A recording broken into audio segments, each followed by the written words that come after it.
A APM gostaria de registrar e agradecer a presença especial e fundamental dos nossos secretários e secretárias de educação. Saibam que as senhoras e os senhores são os guardiões do futuro da nossa região. A participação de vocês hoje aqui é prova do compromisso com uma gestão técnica e uma gestão transformadora. E não há nada mais transformador do que a educação. Nada transforma mais uma sociedade do que a educação. Só que há tantos modelos de educação, né? Os resultados de aprendizagem variam tanto de acordo com esses modelos, podem ser pífios ou extraordinários. Muitas vezes isso não tem a ver com a quantidade de verba investida, mas com a estratégia que é implementada na educação. O município de Sobral, não sei se vocês conhecem, no interior do Ceará, é o que a gente pode chamar de um case. Eu não gosto de usar muito expressões estrangeiras, quando a gente tem uma língua tão linda e tão rica, que é a língua brasileira. Então, em vez de case de sucesso, como está na moda, eu quero dizer um caso de sucesso. Então, o município de Sobral é um caso de sucesso na educação. E para falar sobre esse modelo que vem transformando vidas lá no Nordeste, eu quero chamar ao palco Mário Gil Júnior. Por favor, recebam-no com aplausos. Mário é fundador da Verbum, é fundador da Abrasp e é presidente do Instituto Alfa e Beto. Bem-vindo, Mauro. Obrigado, Raquel. Pessoal, bom dia. Bom dia, gente. Sei que estamos chegando aqui perto do almoço. Acho que a minha fala é mais legal do que a anterior, tá? Né? Não falar de dívida, não falar de finanças, vamos falar de educação de qualidade, como é que a gente pode fazer com que os nossos alunos aprendam muito mais do que eles vêm aprendendo no dia a dia. Eu posso fazer um adendo? Claro, Raquel. Que eu esqueci de falar. Gente, daqui a pouco, lá por volta da 1h30 da tarde, a gente vai ter um almoço que a gente vai se reunir aqui. Os palestrantes, vocês, os secretários, prefeitos, vereadores, todo mundo a gente vai se reunir nesse almoço, nesse grande almoço de confraternização, daqui a 1h30 mais ou menos, tá bom? Então, vamos ficar atento aqui ao que o Mário tem a dizer. E obrigado pelo convite do almoço. Pessoal, o Instituto Alfa e Beto é um instituto sem fins lucrativos, a gente faz 20 anos agora esse ano, tá? O mais importante do nosso nome é a nossa assinatura. Nós nos dedicamos a trazer ciência para a educação. Educação, diferentemente de finanças, diferentemente de contabilidade, não é uma ciência exata. Você tem caminhos diferentes que podem ser escolhidos, não é? Mas o que nós entendemos, é para isso que a gente acorda todo dia, é perceber que mesmo algumas hipóteses de grandes pensadores do passado sobre pedagogia não resistiram à neurociência, não é? A ciência vai avançando e as hipóteses precisam ir sendo adaptadas. Então, é isso que a gente faz o tempo todo. Nós temos pedagogos, cientistas, neurocientistas que estão constantemente trabalhando para trazer para a sala de aula aquilo que a ciência tem de mais moderno. Mas eu não queria começar falando de educação, eu queria começar falando de saúde. Eu queria fazer um pedido para vocês. Faz de conta que essas crianças aqui do slide são os seus filhos, seus netos, seus sobrinhos, né? São as crianças queridas com quem você vive. E vamos imaginar, pessoal, que essa criança querida com a qual a gente vive teve um problema cardíaco. É raro, mas às vezes acontece uma criança ter um problema cardíaco.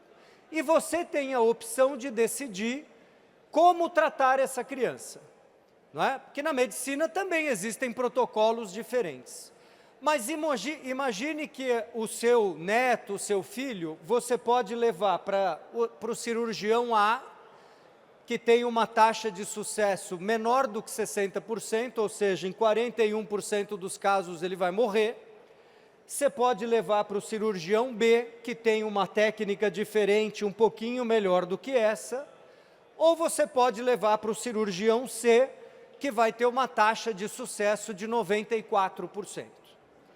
Quando a gente fala de medicina, de saúde, é tão óbvio que todo mundo vai escolher aquilo que for o mais moderno na ciência, aquilo que tiver a taxa de sucesso mais alta, sim ou não, gente? Alguém quer levar o filho para uma probabilidade de 41% de morrer ou de 39% de morrer? Ninguém quer fazer isso. Mas na educação acontece isso, tá? Na verdade, estes dados que eu trouxe, eles se referem ao percentual de crianças alfabetizadas no Brasil e em São Paulo e aqueles que são alfabetizados com o que a gente defende. No Brasil, a média é de que menos de 6 crianças a cada 10 são alfabetizadas. Menos de 6 a cada 10. Nós estamos no meu estado, no seu estado, no estado mais rico da nação, numa das regiões mais ricas do estado, nós não somos muito melhores do que a média brasileira. A gente é um pouquinho melhor. Ao passo, pessoal, que nesses 20 anos a gente vem ajudando os municípios a terem uma taxa de sucesso da ordem de 95%. Não há motivo para uma criança saudável não ser alfabetizada, a não ser que os adultos em torno dela tomaram as decisões erradas. Usaram os métodos errados, caíram num conto de fadas, né?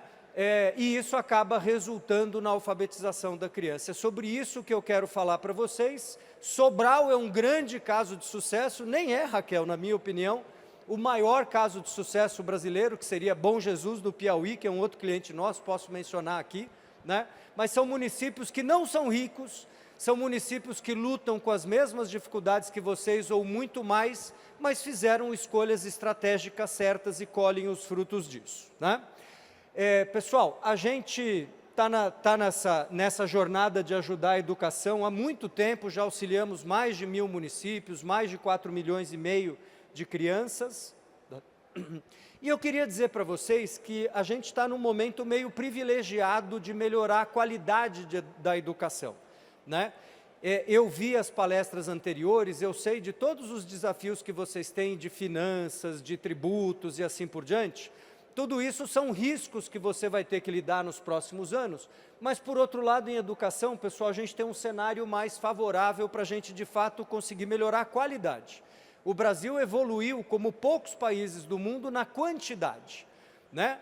Em 88 a gente criou o direito à educação e em 96 basicamente a gente tinha todas as crianças na escola e de lá para cá a gente veio evoluindo a escola. Eu não sou daqueles que acham que a educação pública brasileira é terra arrasada, porque não é. A educação pública brasileira muitas vezes é mais respeitada fora do Brasil do que dentro do Brasil, mas a gente precisa avançar mais na qualidade, né? Quem é um pouco mais velho aí, lembra que você tinha uma escola para atender 4, 5 grupos de crianças que você precisava rodar lá dentro. Hoje em dia, com aquela escola, você até pode ter um período integral, não é? Porque ela já supre a demanda daquele local, a infraestrutura avançou muito, né? Um outro exemplo, pessoal, que eu acho que para todos nós brasileiros deveria servir de orgulho, é esse gráfico aqui. Desde que nós universalizamos a educação como um direito para todo mundo, a cada ano que passa, a escolaridade do brasileiro aumenta. Eu estou aqui mostrando, olha, se a gente encontrar um jovem brasileiro de 22 anos de idade, um jovem adulto brasileiro, ele, em 92, tinha 6 anos em média de escolaridade, já em 2013 ele superava 10 anos de escolaridade, e desde o final de 22, um jovem adulto brasileiro tem na média 12 anos de escolaridade. Ô Gil, mas eu conheço jovens adultos que são analfabetos, e eu conheço jovens adultos que já estão no mestrado. Então, médias, não é? A gente lida com esse tipo de característica. Mas por que esse dado é tão importante para vocês, pessoal? Muitos desses jovens adultos são as mães das crianças que vocês estão recebendo na escola agora. Vocês têm um privilégio que 30 anos atrás nós não tínhamos. Vocês estão recebendo nas escolas as crianças filhas das mães mais escolarizadas que nós já tivemos, né? E essas mães são mais críticas, essas mães vão ser mais atentas a votar em alguém que fala sobre educação e sabe o que fala. Essas mães cobrarão mais dos diretores, dos supervisores e de todo mundo da secretaria aquilo que acontece dentro da escola. Pessoal, ao mesmo tempo que é um privilégio a gente receber essas crianças, é uma responsabilidade porque elas vão exigir mais de nós, né? E olha, eu sei que algumas dessas crianças são neurodivergentes, são crianças de inclusão, que trazem uma pressão enorme, e em todas as cidades que a gente atende, pessoal, isso é uma realidade, não é um privilégio teu. E é aí que a ciência é ainda mais importante. Transtorno autista tem protocolo, dislexia tem protocolo, descalculia tem protocolo. O que a gente não pode ter em educação é palpite. Eu acho que, porque senão é o cirurgião cardíaco que não sabe o que fazer e vai abrir o coração do teu filho, tá bom? Pessoal, olha que dado interessante esse, né? Quando a gente mostra esse gráfico, ele traz informações muito interessantes. Ele mostra não só o percentual de crianças alfabetizadas, que eu já falei na tabela anterior, mas o quanto se gasta por ano com essas crianças, né? Então, aqui no eixo X, é a quantidade em reais que aquela criança custa por ano, né? E com tudo, com a escola, com os professores, com tudo aquilo que o município investe nela, né? Cada bolinha aqui é um município brasileiro. O Brasil, na média, não chega a alfabetizar 60% das crianças e gasta R$ 13.700 por ano. São Paulo alfabetiza um pouquinho melhor e gasta R$ 3.000 a mais por ano. E a cidade de Sobral, que eu quis trazer para vocês como exemplo, alfabetiza praticamente todas as crianças e não gasta nem R$ 10.000 por ano. Então, aqui é um indicativo do que a Raquel já até falou para vocês. Gastar muito em educação não tem relação com o aprendizado.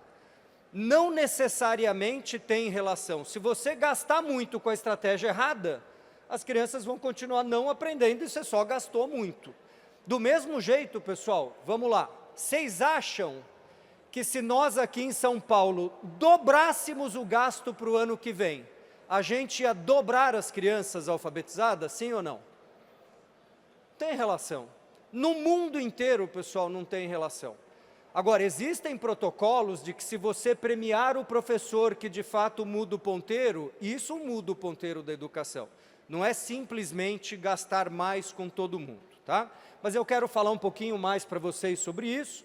Queria dizer para vocês que dos nossos 80 municípios, mais ou menos, em atendimento, a média é de 77% com um gasto de 13%, e os municípios que seguem à risca o que a gente, não o que a gente determina, mas o que a gente preconiza, o que a gente discute com eles, os nossos 10 melhores municípios estão na casa de 95% de sucesso, com mais ou menos R$ 10.000 de investimento, e eu quero insistir, não são R$ 10.000 de investimento conosco, não, isso é o que a prefeitura gasta por aluno por ano, pegando todo o orçamento da Secretaria de Educação e dividindo pela quantidade de alunos que tem, né? O caso Sobral, pessoal, é um caso muito icônico, né? É o caso que nos trouxe aqui a apresentar para vocês. Depois, lá no nosso stand, tem até um livrinho que vai mais profundo na história de Sobral, para quem quiser pegar, mas a gente é parceiro de Sobral desde 2007, né? Faz bastante tempo, vamos completar 20 anos em breve, né? Quando nós entramos em Sobral, pessoal, Sobral tinha, na prova do SAEB de matemática, tinha 194 pontos, o Brasil tinha 190, então Sobral e Brasil estavam empatados, e o estado do Ceará estava para trás com 174. Sobral era um pouquinho melhor do que o Ceará. Só que não dá para olhar a foto, tem que olhar o filme. Olha o que aconteceu com Sobral desde então. Sobral, pessoal, rapidamente, tá? Qualidade de educação de escola rápido. Não é que demora 5 anos, é o próximo prefeito que vai ver a melhoria. Não. Sobral, em apenas 2 anos, descolou completamente do Brasil, descolou completamente do Ceará, continuou evoluindo muito mais rápido do que todos os outros. Aí todo mundo teve lá os seus desafios na pandemia, mas Sobral hoje, nessa prova, pontua 333, São Paulo 100 pontos a menos, Ceará, 100 pontos a menos do que Sobral, e o Brasil, 113 pontos a menos do que Sobral, né? Ou seja, tem jeito de fazer. Eu queria compartilhar com vocês um pouco agora, pessoal, qual é o caminho das pedras, né? Esse livrinho aqui que está lá no nosso stand, Como a Educação em Sobral, vocês podem pegar, caso acabe, tem uma versão digital também que vocês podem ver, né? O fato, pessoal, é que se você quer realmente descolar na qualidade da educação, a primeira coisa que você vai descobrir é quem é o seu aluno. O aluno é o elemento mais importante da escola, mas ao mesmo tempo é um dos mais desconhecidos da escola, né? Eu vou dar um exemplo simples. Segunda-feira eu estava com o professor Manuel Palacios, que é o presidente do INEP, que é o órgão que faz o censo escolar, que faz o Enem, que faz o SAEB, né? O professor Manuel é um engenheiro como eu, um cara muito fácil de conversar, e eu falei, Manuel, o dado mais importante da educação não está no censo, que é a escolaridade da mãe. Ninguém nesse país pergunta para a mãe, na hora da matrícula do filho na escola, até onde ela estudou.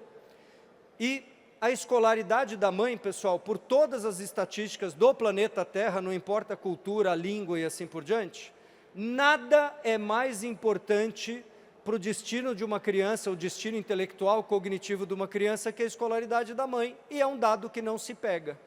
Pode ser que você tenha esse dado na tua cidade porque você quis, mas não porque é da base do censo, né? Um exemplo disso, acho um exemplo cruel, mas é importante a gente comentar. O filho de uma mãe analfabeta, pessoal, se uma mãe é analfabeta, e elas existem em todas as cidades brasileiras, o filho de uma mãe analfabeta tem menos de 20% de chance de terminar o ensino médio. É estatístico, menos de 20% de chance. O filho de uma mãe que terminou o ensino médio, e é por isso que a escolaridade das mães é tão importante, tem mais de 90% de chance de terminar o ensino médio. Olha que dado estarrecedor.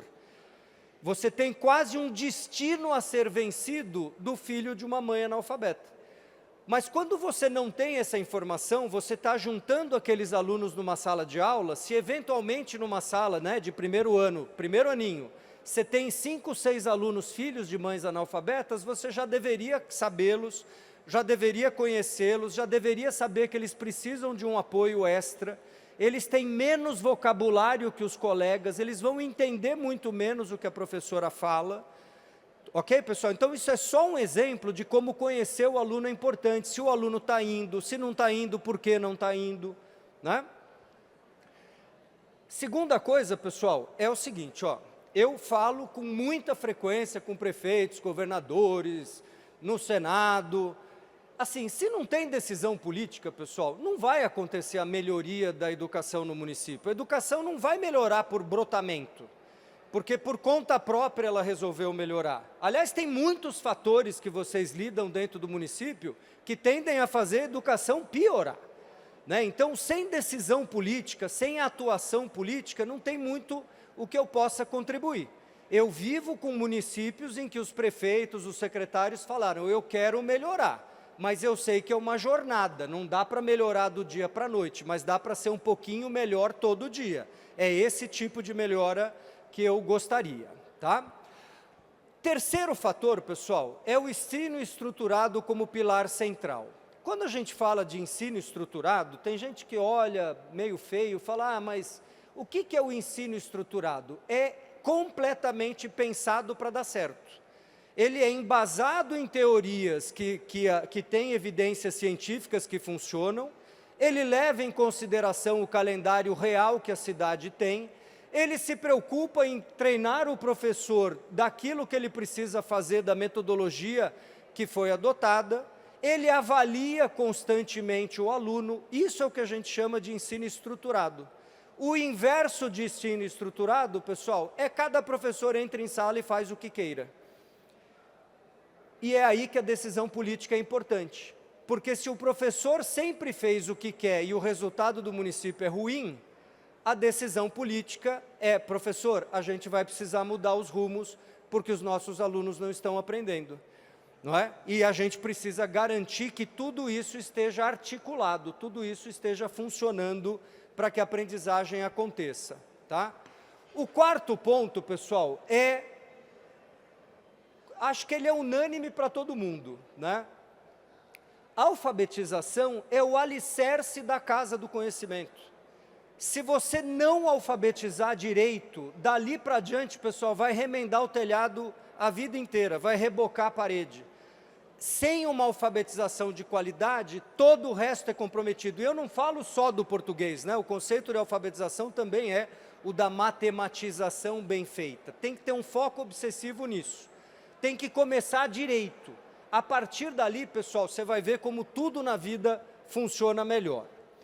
Outros exemplos são os seguintes, olha, na hora que você vai escolher um recurso didático, esse recurso didático tem que ser estruturado e tem que estar baseado em evidências.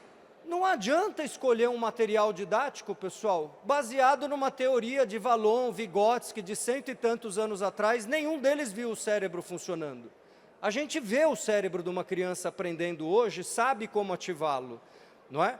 Então, essa modernidade, trazer a ciência, tem que fazer pela educação o que fez pela medicina.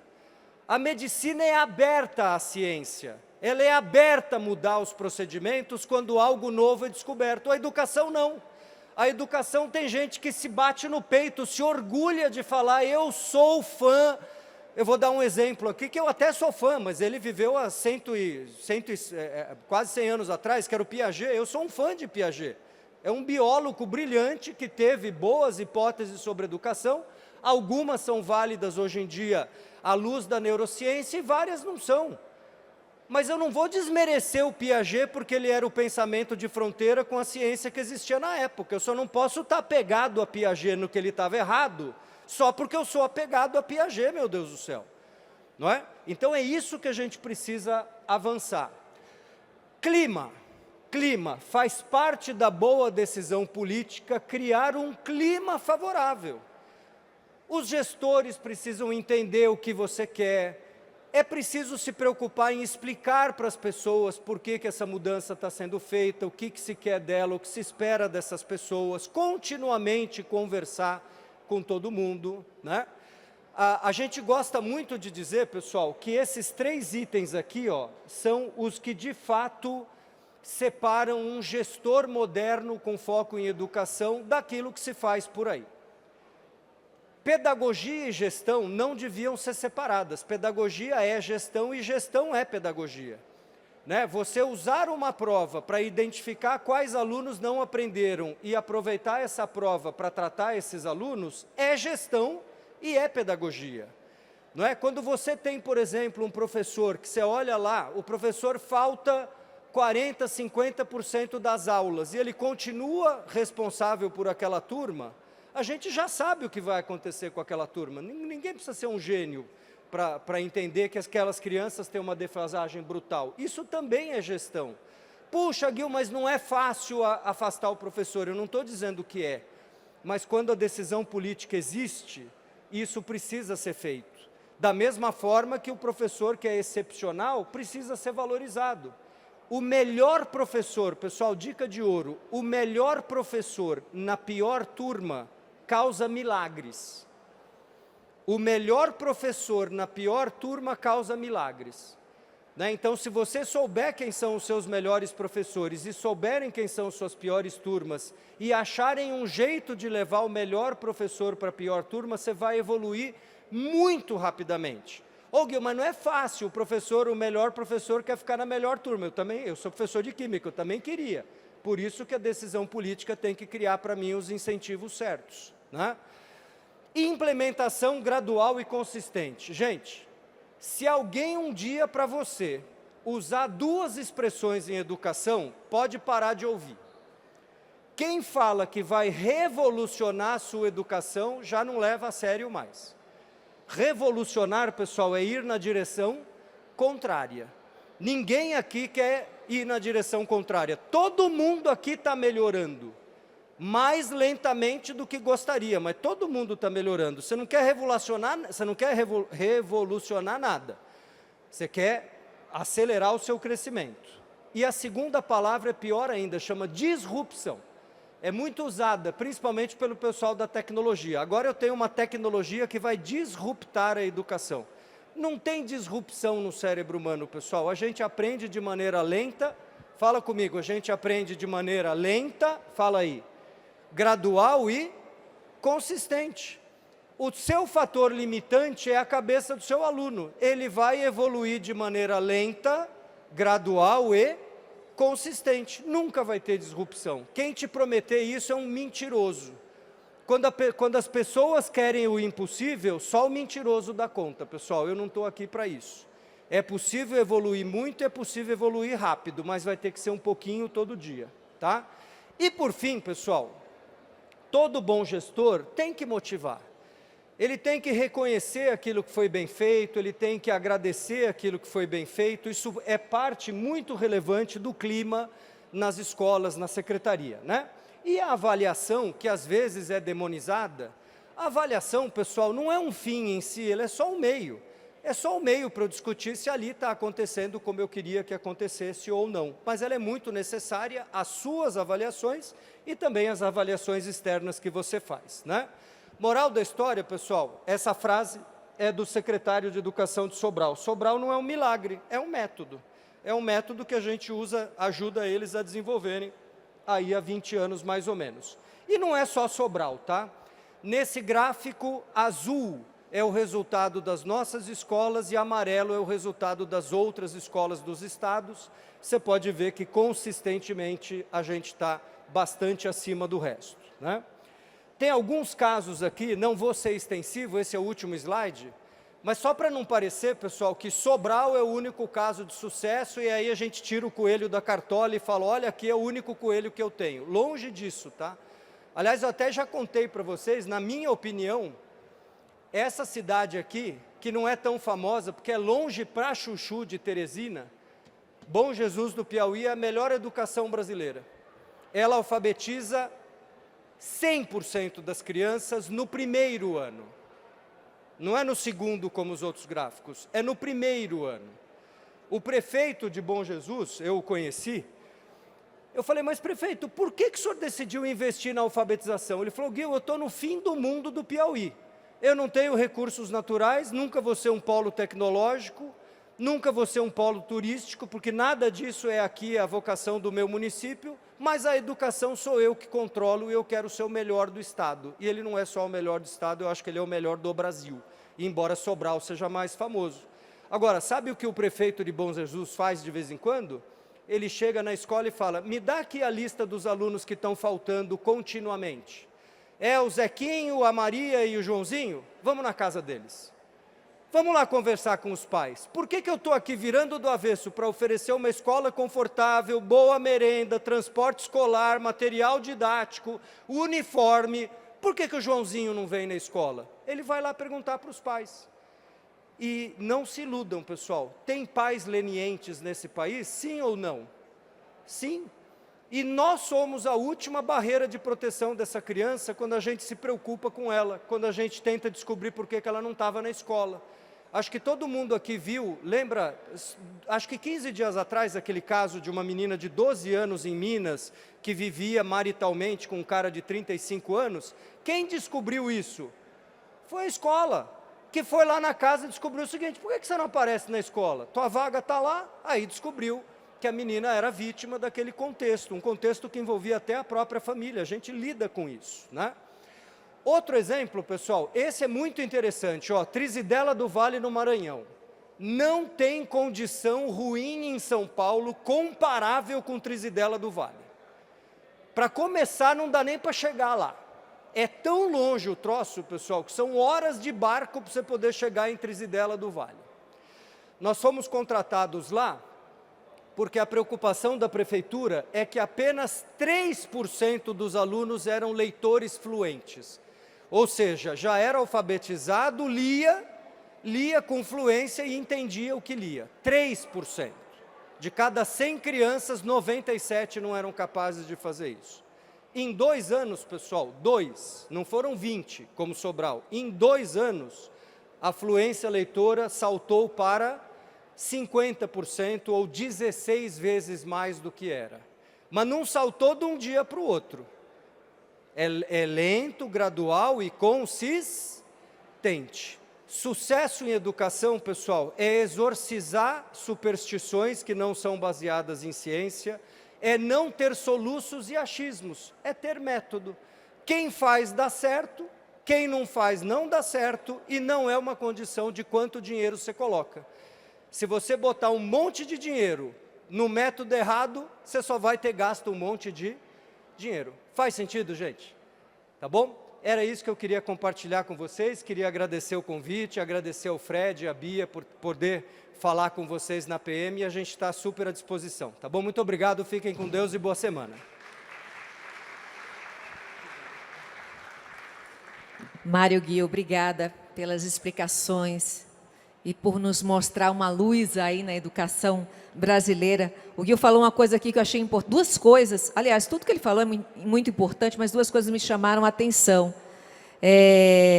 Que a nossa educação pública, ela é mais valorizada por quem está fora do que quem está no nosso país. E outra coisa que o Mário Gui falou, e que eu queria repetir aqui, que não existem soluções fáceis para problemas complexos. A gente vive uma era, principalmente nas redes sociais, né, onde a gente tem especialista agora para tudo, né? Os famosos influenciadores coaches, né, que dão dicas sobre tudo. Tem uns que falam até que nem escrevem os próprios livros, mas eles têm soluções mágicas e rápidas para problemas complexos. Então, não acreditemos nessas soluções simplistas para problemas realmente sérios e complexos.